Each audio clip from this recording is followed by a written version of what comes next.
বস্তার ভেতরে প্যাকেটের ভেতরে হাতখানা ঢোকালেন, হাতখানা ঢুকিয়ে দিয়ে এক মুষ্টি ভিজে গম বের করলেন। ভিজে গম বের করে আমার রাসূলুল্লাহ বললেন, ও আমার সাহাবী শোনো, ওপরে শুকনো গম আর ভিতরে দিয়ে ভিজে গম। কতদিন ধরে এরকম ব্যবসা শুরু করেছ বলো? তুমি কি জানো না সাহাবী, যে মানুষকে ধোঁকা দেয় সে মুমিন বলে গণ্য হবে না। এ আমার সাহাবী বলো তো দেখি, কতদিন ধরে এরকম ব্যবসা করছ? সাহাবী তো ভয় পেয়ে গেল। ভয় পেয়ে গিয়ে বলি, ইয়া রাসূলুল্লাহ, হাবিবাল্লাহ, হুজুর আমি তো পানি ঢালিনি হুজুর, আমি তো পানি মিক্স করিনি হুজুর, ভিজলোটা কি করে হুজুর?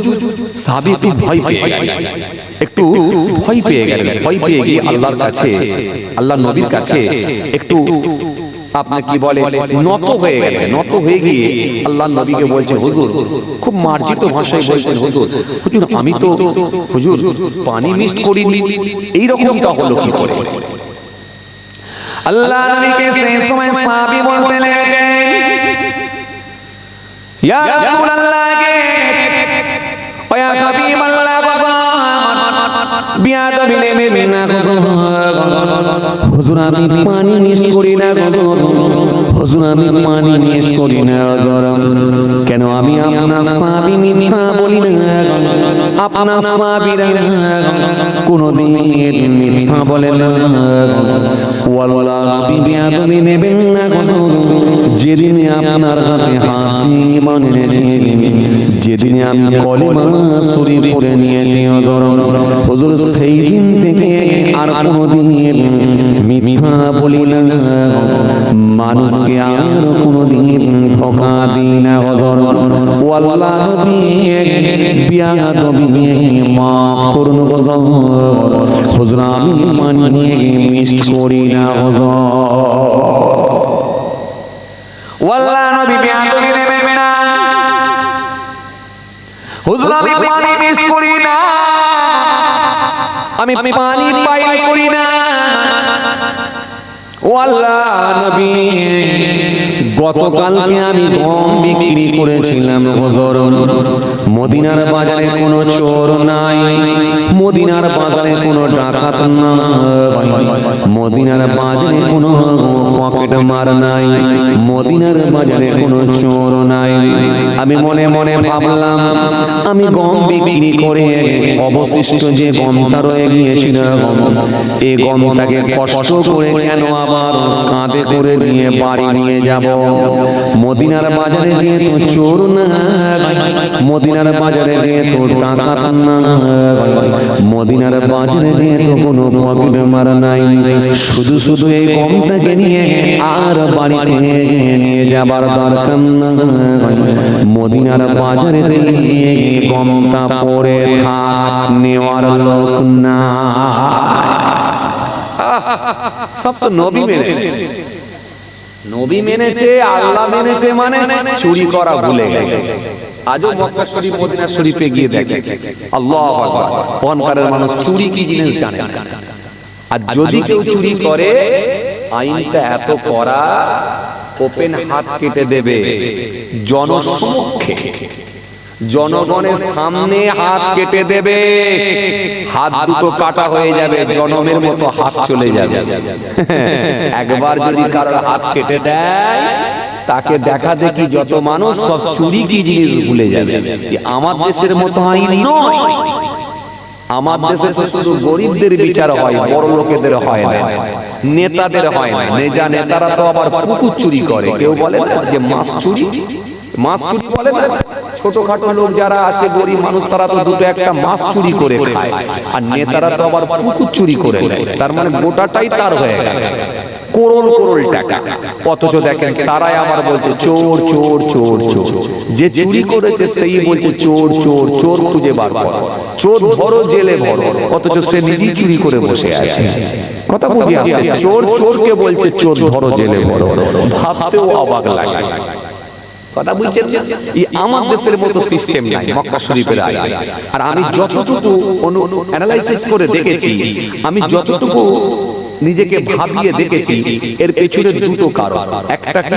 একটা হলো সেখানকার প্রশাসনিক যে আইন বা সরকারি আইনটা খুব কঠোর, একেবারে কোনো কথা চলবে না, আইন যেটা সেটা করবেই করবে, যেই হোক কারোর জন্য কম্প্রোমাইজ হবে না, কারোর জন্য কোনো আপোষ চলবে না।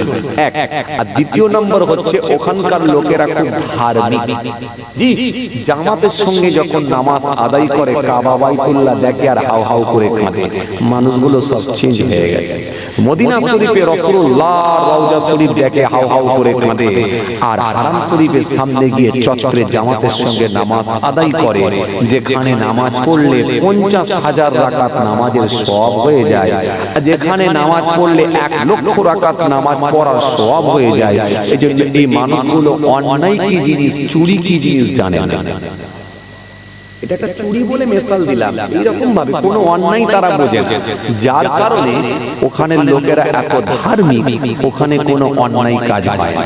আপনি জানেন না, এত ছোট ছোট বাচ্চা রাত 2টো 2:30টাতেও ঘুরে বেড়ায়। একটা মহিলা, বোরখা পরিহিতা মহিলা, সে যদি একা রাত্রিরে মনে করে আয়েশা মসজিদে গিয়ে এহরাম বেঁধে আমি এসে কাবা বাইতুল্লাহ শরীফ তওয়াফ করব, সাফা মারওয়া সহি করব, হাজরে আসওয়াদে চুমা দেব, একটা মহিলা একাই উমরা করতে পারবে রাতের অন্ধকারে।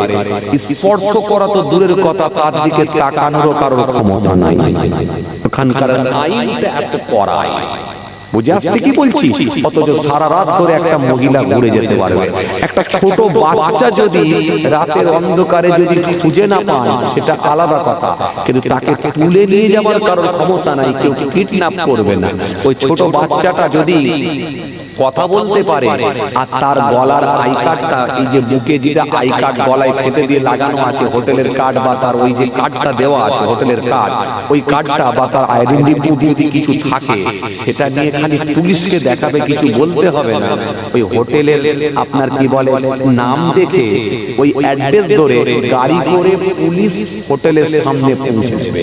একটা বৃদ্ধ হোক, বৃদ্ধা হোক, বাচ্চা হোক, যেই হোক, তাকে হোটেলের সামনে পুলিশ পৌঁছে দিয়ে যাবে, পুলিশ তুলে নিয়ে গিয়ে থানায় ভরে দেবে। কথা বুঝে আসছে? কারণ ওটা পুরো সিস্টেমেটিক চলে। জি, আমার দেশে ছোট্ট একটা পানের দোকান, সে যদি বলে 2 লিটার পানি আনবো, কলতলায় যায়, 2 লিটার পানি আনতে গেলে তাকে পানের দোকানে আবার কাউকে বসিয়ে রেখে যেতে হয়, না হলে টাকা পয়সা ছেড়ে দেবে। আবার যাকে বসিয়ে রেখে যাচ্ছে তাকেও বিশ্বাস করতে পারছে না, যাকে বসিয়েছি ও যদি আবার খুচরো পয়সাগুলো ঝেড়ে দেয়, ওই জন্য আবার ক্যাশেতে ছোট একটা তালা মেরে দিয়ে বলছে তুই ভাই বস। কথা বুঝছেন? ও একটা ছোট ক্যাশেতে তালা মেরে দিয়ে বলছে তুই ভাই বস। তার মানে 10, 20, 50 টাকা যাবে, আসা পর্যন্ত হলো, যদি ঝাড়িস তো ওটাই যাবে, কিন্তু তার বেশি যেন না হয়। কথা বুঝতে পারছেন না? আর ওখানে একটা সোনার দোকানদার, সে দোকান ওপেন রেখে, খুলে রেখে জামাতের সঙ্গে নামাজ পড়তে যায়। কারণ চুরি করা তো দূরের কথা, দোকানে মাল কেনারও কেউ নেই। যে বিক্রি করবে সেও মসজিদে জামাতে নামাজ পড়ছে, আর যে কিনবে সেও জামাতে নামাজ পড়ছে। বেনামাজি একটাও নেই, একটা চোরও নেই, আর একটা গরিবও নেই। কথা বুঝে আসছে? এই জন্য তো অবস্থা। আমার দেশে চোরও বেশি, গরিবও বেশি, পকেট মারও বেশি, মাতালও বেশি, সব বেশি। আবার এরাই আওয়াজ দেয় চোর ধরো বেশি। সবই চোর, আবার বলছে চোর ধরো।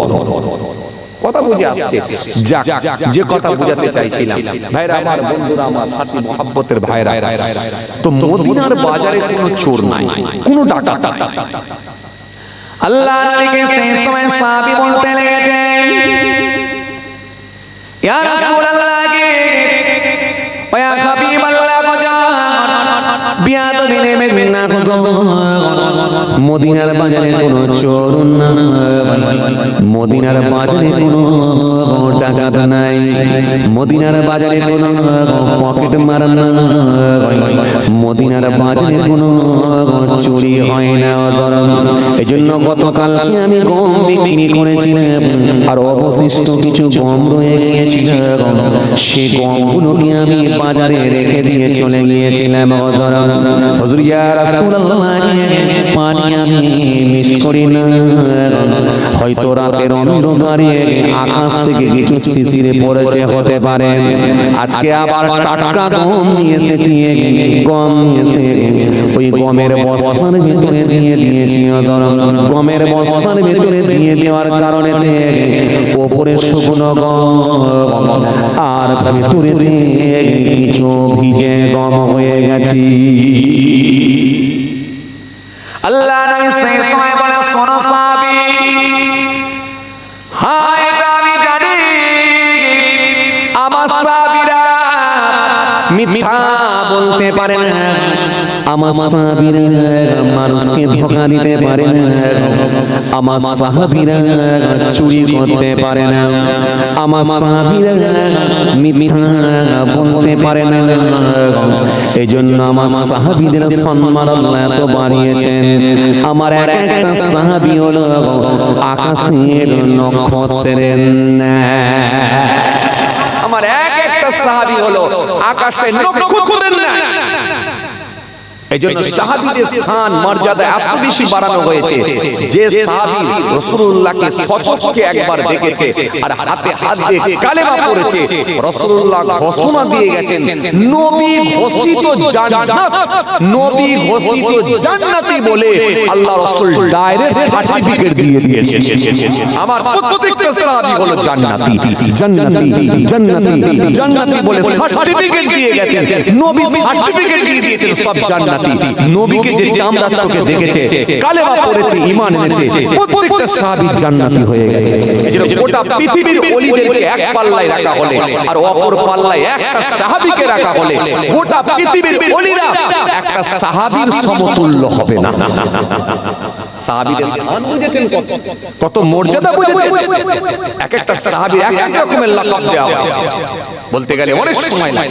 তো ভাইরা আমার, আল্লাহ রাসূল সাল্লাল্লাহু আলাইহি ওয়াসাল্লাম বলেন, আমি জানি আমার সাহাবী কোনোদিন মানুষকে ধোঁকা দিতে পারে না, আমার সাহাবী মানুষের সঙ্গে প্রতারণা করতে পারে না, এটা আমি জানি। কিন্তু সাহাবী, তুমি শুনে রাখো সাহাবী, যখন তুমি দেখলে ভিজে গেছে, বস্তাটা ভিজে গেছে, যখন তুমি দেখলে ওই বস্তাটা ভিজে গেছে, আজকের আবার টাটকা গম নিয়ে এসে কেন ওর ভেতরে ঢেলে দিলে, ও আমার সাহাবী দুটো তো আলাদা আলাদা করতে পারতে মানুষজন দেখে নিত আর নিজে চোখ দিয়ে দেখে তারা কিনে নিয়ে যেত। যাও আমার সাহাবী, আর দেরি করো না, আমি রাসূলুল্লাহ বলি এখনই দুটো বস্তা আলাদা আলাদা করো, ভিজে গমগুলো আলাদা জায়গায় করো আর শুকনো গমগুলো আলাদা জায়গায় করো, যাতে করে মানুষজন এসে নিজে চোখে সচক্ষে দেখে ওই গম থেকে গম কিনে নিয়ে যাবে। সাহাবী আর থাকতে না পেরে ওই গমের বস্তাটা উল্টে দিয়ে ভিজে গমগুলো আলাদা করলেন আর খারাপ গমগুলো ভিজে গমগুলো আলাদা করলেন আর শুকনো গমগুলোকে আলাদা করলেন। গমটা দুটো ভাগে ভাগ করে ফেললেন, দুটো ভাগে গমটা ভাগ করে ফেললেন। ও বাবাজি আমার ভাইরা, গম যখন ভাগ হয়ে গেল, ভাগ করে রেখে দিলেন, মানুষজন আসবে, কাস্টমার আসবে, নিজে চোখে দেখবে আর কিনে নিয়ে যাবে। এবার একবার চিন্তা করে দেখুন, যদি শিশির ভিজলে ওপর থেকে শিশির ভিজে যদি গম আলাদা করতে হয়, তাহলে এবার একবার বলুন তো দেখি, বিকেলে চপ সিঙ্গারা, সকালে তেলে গরম করে রানিং কাস্টমার বলে কি করে চালিয়ে দেওয়া যায়? এবার একবার বলুন তো দেখি, যদি একটু শিশির ভিজলে গম আলাদা করে নিতে হয়, তাহলে এবারে বলুন তো দেখি, ভালো বেগুনের সঙ্গে খানা বেগুন পাইল করে পুরো কাস্টমার দেখে কেমন করে চালিয়ে দেওয়া যায়? এবার একটু বলুন তো দেখি, শিশিরে সিসিরে যদি গম ভিজলে যদি আলাদা করতে হয়, তাহলে এবারে বলুন তো দেখি পেট্রোলের সঙ্গে কেরোসিন ফাইল করে দূরের কাস্টমার বুঝে মোটর সাইকেলে দিয়ে ট্যাঙ্কে ঢুকিয়ে কিভাবে ছেড়ে দেওয়া যায়? এবারে একটু বলুন তো দেখি, সিসিরে ভিজলে যদি গম আলাদা করতে হয়, তাহলে 3 দিন আগেকার পটলগুলোকে নিয়ে পানির ঝাপটা মেরে আজকের পটল বলে কি করে চালিয়ে দেওয়া যায়? এবারে একটু বলুন তো দেখি, সিসিরে ভিজলে যদি গম আলাদা করে নিতে হয়, তাহলে সকালবেলা টাটকা মাছের রক্ত নিয়ে বেলা 12টা 1টার সময় পচা মাছের গায়ে লাগিয়ে দিয়ে চড়া দামে কেমন করে বিক্রি করা যায়? এসব ঘটনা আমাদের এলাকায় হয় না, অন্যান্য জায়গায় ঘটে বলে বলছি আর কি বলেন আপনারা? এসব জায়গায় ঘটে না। এলাকা ভালো মাশাআল্লাহ, সারা গ্রাম খুঁজলে মনে হয় একটা বিড়ি করে পাওয়া যায়। যে হাইরে হা, কথা কিছু বুঝতে পারছেন? তাহলে শুধু ব্যবসা করলে হবে না, যদি সেটা সিস্টেমেটিক হয়ে যায় তাহলে সেটাও ইবাদত বলে গণ্য হয়ে যাবে। আর সিস্টেম বহির্ভূত হলে, কোরআন হাদিস বহির্ভূত হলে, নবীর তরিকায় যদি না হয়, ইসলামিক সিস্টেমে যদি না হয়, যদি সিস্টেম বহির্ভূত হয়, তাহলে সেটা পাপে বলে গণ্য হবে, সেটা পাপের খাতায় গণ্য হয়ে যাবে, সেটা পাপ হিসাবে আল্লাহর কাছে গণ্য হবে। আপনি ব্যবসা করবেন কিন্তু পাপ হয়ে যাবে। আছে আমাদের সমাজে অনেক মানুষ মিথ্যা কথার উপরে কসম দিয়ে বিক্রি করছে। আছে কুরবানিতে দেখবেন বড় গরু বিক্রি করছে, অথচ মিথ্যা কথার উপরে কসম করছে। 28,000 গরুকে 32,000 দিচ্ছে, আর আল্লাহর কসম বলছি 31,500 কিনেছি বলে চালাচ্ছে। এই যে কসম খেয়ে চালিয়ে দিল, জানে কসমের কাফারা কি? আবার বলছে ঈদে তো নামাজ পড়ি আর জুম্মায় 2 রাকাত পড়ি, আবার কি বলে ঈদে নামাজ পড়ি জুম্মা তো 2 রাকাত পড়ি, আবার লোক মরে গেলেও পড়ি। লোকে আবার মরে গেলে কিছু লোক নামাজ পড়তে পছন্দ করে, জানেন তো? কিছু লোক আছে দেখবেন জোহর আসর মাগরিব এসা পছন্দ করে, কিন্তু মরা লোকের পেছনে নামাজ পড়বে এটা খুব ভালো লাগে। কথা বলে মানে জানাজার নামাজ, বুঝতে পারছেন না? কোথা দিল্লি থেকে চলে আসছে জানাজা পড়তে, হায়দ্রাবাদ থেকে চলে আসছে জানাজা পড়তে। কোথায় যাচ্ছি রে? আমার প্রতিবেশী সম্পর্কে একটা চাচা হয়, সে বেচারা ইন্তেকাল হয়ে গেছে, জানাজায় যাচ্ছি। কটায় হবে জানাজা? খবর চলে গেল কালকে জোহর বাদে জানাজা হবে। বলে টেনশন করো না, আমি টিকিট কেটে ফেলেছি, সকাল 8টাতে মোটামুটি ফ্লাইট ধরবো, 10টার কাছাকাছি 10:30টায় নামবো, 1 ঘন্টা লাগবে তো পৌঁছে যাবো, টেনশন করো না, টেনশন করো না, ফ্লাইট ধরে নিচ্ছি, এক্ষুনি আমি বেরিয়ে যাবো, টেনশন করো না। কিংবা হয়তো আমি 10:30টায় নামবো, আমার 2 ঘন্টা লাগবে, 12টা কি 12:30টায় পৌঁছে যাবো, আমি পৌঁছে যাবো, টেনশন করো না। জ্যাম ট্যাম খেয়ে কোনো রকমে দেখা যাচ্ছে একেবারে 1টা এসে পৌঁছালো, 1:30টায় জানাজা হবে। লোকজন সব দাঁড়িয়ে গেছে, জোহরের নামাজ আদায় করে নিয়েছে, একেবারে সবাই কাতার দিয়ে দাঁড়িয়ে গেছে। ও ছেলেটা আসছে, জানাজা হবে, আর মাত্র মিনিট 10 বাকি। দেখা গেল ছেলেটা একেবারে গাড়ি নিয়ে হু করে ঢুকলো, এয়ারপোর্ট থেকে তাকে গাড়ি চলে এলো, গাড়ি করে নিয়ে চলে এলো। এসি একেবারে দাঁড়িয়ে গিয়ে জামার কলারটা উল্টে দিয়ে লোককে বুঝিয়ে দিল যে এই মাত্র দিল্লি থেকে এলাম, কথা বুঝে আসছে। এবারে দিল্লি থেকে এসে গেছে, জানাজা পড়বে, সাদা একেবারে শার্ট পরে, কালো একেবারে প্যান্ট পরে, যখন এবারে ওযু করবে বলে পানি নিয়েছে, সে ভুলে গেছে সে কবে মরা লোকের জানাজা পড়েছে, আবার একবার মরা লোকের জানাজা পড়তেছে, আর মনে আছে ওযু করার সিস্টেম।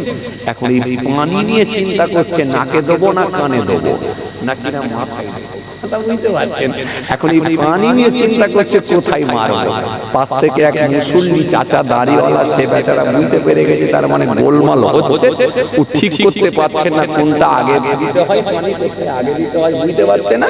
তখন পাশ থেকে ওই চাচাটা বলে দিচ্ছে, কচি আগে হাতের গাঁট পর্যন্ত ধো, তারপরে কুল্লি কর, তারপরে নাকে দে, তারপরে মুখমণ্ডল ধো, তারপরে 2 হাতের কনুই পর্যন্ত ধো, তারপরে মাথা মাসা কর, তারপরে পায়ের গিরা ধুয়ে নিয়ে সবকিছু ভালো করে ওযু করে নিয়ে জানাজায় গিয়ে দাঁড়িয়ে গেল। জানাজার নামাজ হলো। কেন? ও ওয়াজ করতে করতে শুনেছে যে ব্যক্তি জানাজার নামাজ আদায় করবে সে এক কেরাত পরিমাণ সওয়াব পাবে। ও ছেলেটাও জানে ইনকাম যা করব তার থেকে বেশি লটারি টিকিট কাটবো, যদি একটা লেগে যায় তাড়াতাড়ি বড় লোক হব।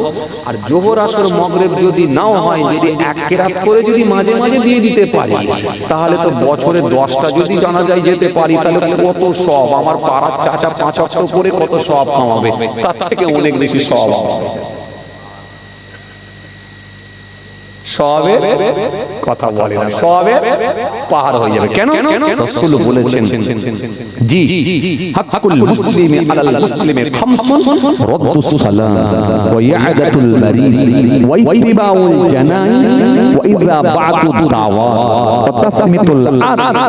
আল্লাহ রাসূল বললেন জি একটা মুসলমানের উপরে 5টা হক বর্তাবে।